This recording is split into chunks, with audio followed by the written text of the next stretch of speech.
तो हेलो दोस्तों, आज हम बात करेंगे मिस्ट्री सर्वाइवल मूवी के बारे में जिसका नाम है कंटेनमेंट। तो फिल्म की शुरुआत एक आधे उम्र वाले इंसान के साथ होती है जिसका नाम है मार्क, जो सुबह जल्दी उठता है और तरोताज़ा हो रहा है। लेकिन तभी उसने देखा कि उसके नल में पानी नहीं है और बिजली भी बंद है। इसके बावजूद भी मार्क किसी तरह अपने काम पर जाने के लिए तैयार हो जाता है, लेकिन जैसे ही वह जाने वाला होता है उसका दरवाज़ा मजबूती से बंद किया गया है। साथ ही उसके फ़ोन में देखने पर उसे पता चलता है कि नेटवर्क भी नहीं है। जब वह लगातार दरवाज़ा खोलने की कोशिश करता है तो वह देखता है कि दरवाजे को बाहर से सीलेंट के साथ बंद कर दिया गया है। परेशानी में मार्क ताज़ी हवा लेने के लिए खिड़की के पास जाता है, लेकिन आश्चर्य की बात यह है कि इसे भी बंद किया गया है। ठीक उसी समय वह दूसरे लोगों को मदद के लिए आवाज़ लगाने की कोशिश करने लगा है, लेकिन वह देखता है कि सामने वाला भी अपनी खिड़कियों को ज़ोर ज़ोर से पिटने लगा है। थोड़ी देर बाद मार्क ने खिड़की के बाहर लोगों को हज़मत सूट पहने हुए भी देखता है जो उनके इमारत में ही आ रहे हैं, जिसके बाद वह हथौड़े से दरवाज़ा तोड़ने की कोशिश करता है, लेकिन खुद को ही बुरी तरह से घायल कर लेता है। तभी मार्क के कमरे की दूसरी तरफ से दो लड़के उसकी ही दीवार को तोड़कर उसके अपार्टमेंट में घुस जाते हैं। पता चलता है कि एक गर्म स्वभाव वाला लड़का जिसका नाम सगे और उसका छोटा भाई निको है। सगे तुरंत खिड़कियों की जाँच करता है तो उसे पता चलता है कि मार्क भी उनके जैसे ही फंस गया है। जल्द ही एक कपल सैली और एडन भी दीवार में छेद बनाकर मार्क के अपार्टमेंट में आते हैं। फिर उनको एहसास होता है कि जैसे किसी ने पूरी इमारत को बाहर से बंद कर दिया है। एडन, जो कि एक सरकारी अधिकारी हैं, वह इस स्थिति से डरता है और उसका कहना है कि कुछ बहुत बुरा होने वाला है। वह मदद के लिए पुकारने की कोशिश करता है, लेकिन कोई फायदा नहीं होता। इस बीच अपार्टमेंट का इंटरकॉम जोर से बजता है और जिसमें कहा गया है कि मेडिकल स्टाफ स्थिति को नियंत्रित करने की कोशिश कर रहा है और उन्हें शांत रहने के लिए कहा जाता है। उनकी यह सूचना पहले से ही भयभीत समूह को और भी अधिक चिंतित करा देती है। सैली एक नर्स होने के नाते मार्क के घायल हाथ का इलाज करती है और उस घाव पर टांके लगाती है। जैसे ही दोनों के बीच छोटी छोटी बातें होती हैं, मार्क को अचानक अपने पड़ोस में रहने वाली बुजुर्ग लेडी की याद आती है जिसका नाम एनिड है। उसी वक्त वह सगे को उसके अपार्टमेंट की दीवार तोड़ने के लिए कहता है और साथ में अंदर चलने के बाद वह एनिड को फर्श पर पड़ा पाता है। अगले सीन में सभी साथी खिड़की के पास खड़े होते हैं यह पता लगाने के लिए कि बाहर क्या हो रहा है। वे देखते हैं कि हज़मत सूट पहने लोग मेडिकल टेंट में लोगों को ले जा रहे हैं। इस बीच इंटरकॉम फिर से बजता है और इस बार सभी लोगों को घर के अंदर रहने के लिए कहा गया है क्योंकि एक हानिकारक गैस लीकेज हो रहा है। हालांकि एडन उनकी बातों से सहमत नहीं है। उसका मानना है कि अधिकारी उनसे कुछ गंभीर छिपाने की कोशिश कर रहे हैं। मार्क को दिखाई देता है कि मेडिकल वर्कर्स इमारत में कीटाणुनाशक दवा का छिड़काव कर रहे हैं और कुछ संक्रमित लोगों को उनके तंबू में ले जाते हुए वह देखते हैं। अचानक जब एक आदमी भागने की कोशिश करता है तो उसे एक स्नाइपर द्वारा गोली मार दी जाती है जो इमारत के ऊपर है। यह दृश्य सभी को चौंका देता क्योंकि हर कोई खिड़कियों से यह सब देख रहा है। कुछ ही समय बाद खतरनाक कपड़े पहने कर्मचारी पास के अपार्टमेंट के अंदर घुसने लगते हैं। जब वहां रहने वाले लोग प्रोटोकॉल का पालन नहीं करते हैं तो उन्हें बाहर खींच के लाया जाता है। यह देखकर मार्क और समूह को पता चलता है कि मेडिकल स्टाफ किसी भी वक्त उनके अपार्टमेंट में आ सकते हैं, इसलिए वे दरवाज़ा तोड़ने और भागने के लिए एक दूसरे की राय लेना शुरू कर देते हैं।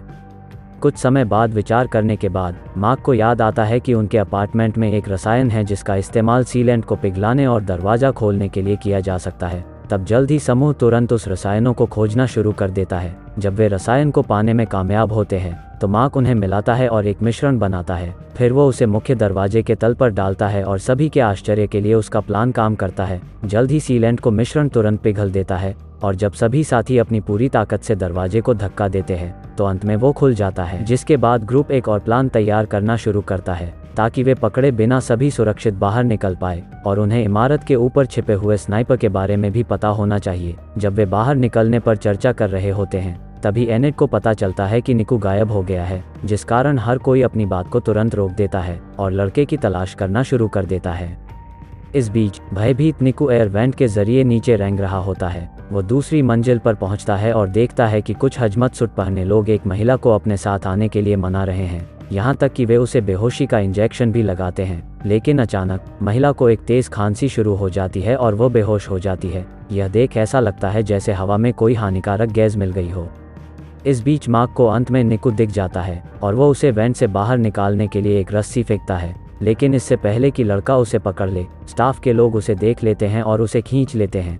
अपने भाई की जान बचाने के लिए सगे बेसबॉल का बल्ला पकड़ता है और नीचे की ओर दौड़ता है, जबकि मार्क उसका पीछा करता है। जल्द ही 2 हजमत सूट पहने लोगों के पास पहुंचते हैं और क्रोधित सगे उनमें से एक पर बल्ले से वार कर देता है, जिससे उस आदमी की मौके पर ही मौत हो जाती है। इसके बाद सगे दूसरे सदस्य को पकड़ लेता है और ज़बरदस्ती उसे अपने अपार्टमेंट में ले जाता है। वहां आने पर सैली उसके सामान की तलाशी लेती है और उसे धुएं के 2 ग्रेनेड मिलते हैं। इससे उसे संदेह होता है कि जो कुछ भी हो रहा है उसमें कुछ गड़बड़ है। मार्क महिला कर्मचारी से पूछताछ करने की कोशिश करता है, लेकिन सगे उसे खिड़की के पास ले जाता है और उसे उसके अन्य लोगों को दिखाता है और उसके साथ एक नोट भी लिखता है जिस पर लिखा है, मुझे एक मिल गया है। फिर लड़की को बांधने के बाद मार्क धीरे से उससे बात करता है और उससे पूछता है कि बाहर क्या हो रहा है। लड़की अपना नाम हेज़ल के रूप में बताती है और समूह को सूचित करती है कि वे उनकी सहायता करने के लिए यहाँ आए हैं। यह सुनकर मार्क उसके सुरक्षात्मक सूट को हटाने की कोशिश करता है, लेकिन वह डर जाती है और उसे दूर कर देती है। यह मार्क को यकीन दिलाता है कि यह जगह किसी प्रकार के वायरस से संक्रमित हो गई है। फिर वो उसे सब कुछ सच बताने के लिए धमकी देता है और अब हेज़ल आखिरकार बोलना शुरू कर देती है। वो बताती हैं कि यह सारी जगह एक घातक वायरस है जो घंटों के भीतर लोगों को मार सकता है। वायरस की लक्षणों में जोरदार खांसी, सांस लेने में कठिनाई और यहाँ तक कि अंधापन भी शामिल है।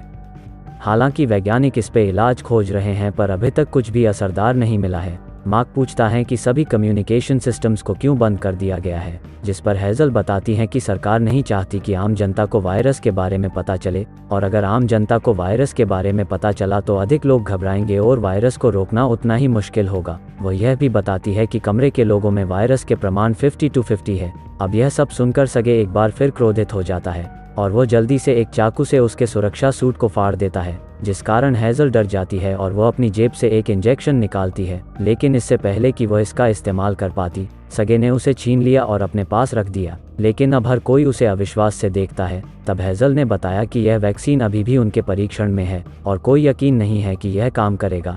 इसलिए इस समय सबसे अच्छी बात यह है कि जब तक अधिकारी स्थिति पर काबू नहीं पाते तब तक वे सब घर के अंदर ही रहें।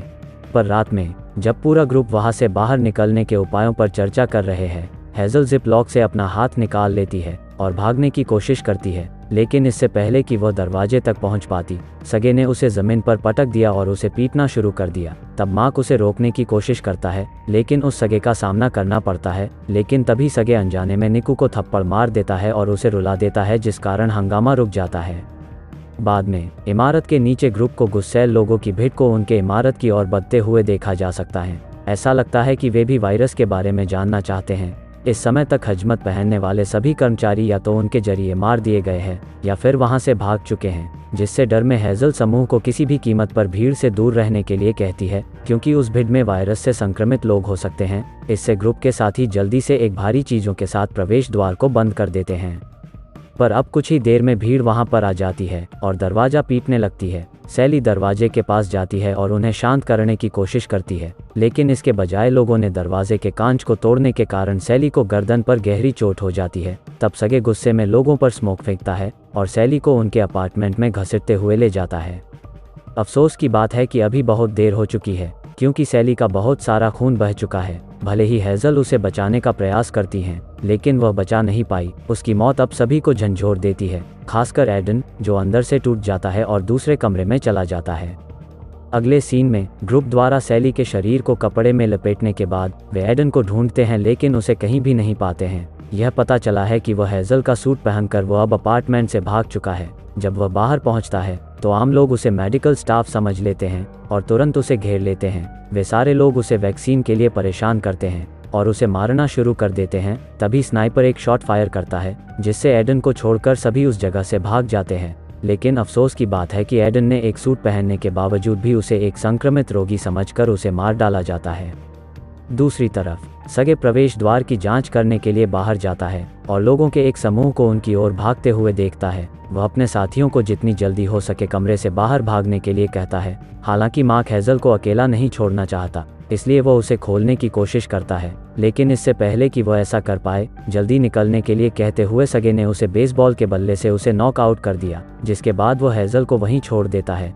और कुछ समय बाद मार्क को जब होश आता है तो वह निकू और अन्य सभी साथी को खोजने के लिए दौड़ पड़ता है। जब वह खिड़की से झांकता है तो वह देखता है कि 2 लोग इमारत के चारों ओर जहरीली गैस छोड़ने की तैयारी कर रहे हैं।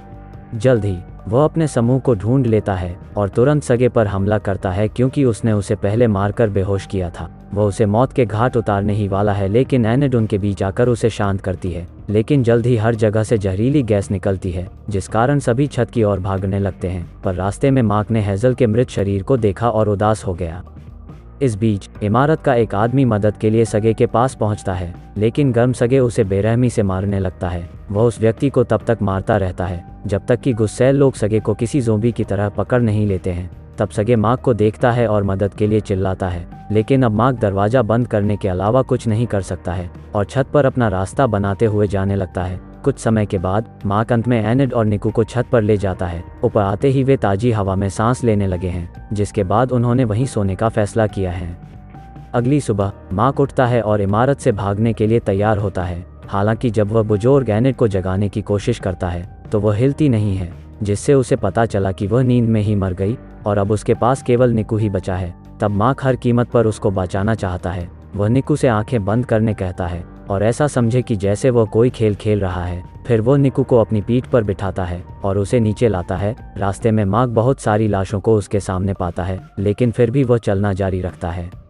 कुछ ही समय बाद दोनों इमारत से सफलतापूर्वक नीचे आ जाते हैं। तब मार्क मदद के लिए इधर उधर देखता है, लेकिन वहाँ कोई नहीं है। यहाँ तक कि बाहर के तंबू भी वीरान हो गए हैं। पर अचानक उसे एक घोषणा सुनाई देती है जो लोगों को घर के अंदर रहने का सुझाव देती है। वह यह भी सुनता है कि यदि मेडिकल स्टाफ के अलावा कोई और दिखाई देता है तो उसे पकड़ लिया जाएगा। जिसके बाद मार्क एक हजमत सूट पहनता है और निकू के साथ क्षेत्र से बाहर निकलने के लिए आगे बढ़ता है। लेकिन कुछ ही मिनटों के बाद उनका सामना इमारत के एक आदमी से होता है और वह निकू को पकड़ते हुए गलती से मार्क को एक मेडिकल स्टाफ का आदमी समझ लेता है। उसने बताया कि वायरस के कारण उसकी पत्नी की मृत्यु हो गई और मेडिकल स्टाफ ने उसकी बेटी को हिरासत में लिया है। तब वह निकू पर कांच का एक नुकीला टुकड़ा उसके गर्दन पर लगाता है और अपनी बेटी को छुड़ाने के लिए कहता है। मार्क आदमी को समझाने की पूरी कोशिश करता है कि वह भी एक आम आदमी है, लेकिन परेशान आदमी यकीन नहीं करता। तभी निकू उस आदमी को एक झटका देकर उससे दूर हो जाता है, लेकिन वो आदमी मार्क के पेट में कांच का टुकड़ा घोंप देता है और अब मार्क गंभीर रूप से घायल हो गया है। निकू चलने में मार्क की मदद करता है और जैसे ही दोनों धीरे धीरे चले जाते हैं, बेवकूफ़ आदमी को अपनी गलती का एहसास होता है। थोड़ी देर चलने के बाद वे पास के एक पार्क में पहुंच जाते हैं और मार्क एक झूले पर बैठ जाता है। फिर वो निकू को अपना सेल फोन देता है और नेटवर्क मिलते ही मदद के लिए कॉल करने के लिए कहता है। पर निकू इस बात से बेखबर है कि उसका एकमात्र दोस्त मर रहा है। निकू उसे उठाने की कोशिश करता है, लेकिन मार्क दिखावा करता है कि ठीक है, बस वह थक गया है। वह निकू से कहता है कि वह एक झपकी लेने के तुरंत बाद उसके साथ आ जाएगा। निकू मार्क पर विश्वास करता है और अपने रास्ते पर निकल जाता है, जबकि मार्क अंततः अपनी चोट के कारण दम तोड़ देता है। अंतिम सीन में निकू को हजमत सूट पहने कर्मचारियों द्वारा पकड़ लिया जाता है, जो उसे बेहोशी का इंजेक्शन लगाते हैं। जब वह अपनी आंखें खोलता है तो वह खुद को अपनी उम्र के अन्य बच्चों के साथ पाता है। सूट पहने हुए स्टाफ में से एक उसके पास आता है और बताता है कि सब कुछ ठीक हो जाएगा। पर जल्द ही निकू अपने सेल फोन को शुरू करता है और सोचता है कि अब कॉल करना है या नहीं। और इसी के साथ यह मूवी ख़त्म होती है। अगर हो सके तो वीडियो को लाइक करें और चैनल को मदद करने के लिए सब्सक्राइब। तो मिलते हैं अगले वीडियो में। Thank you.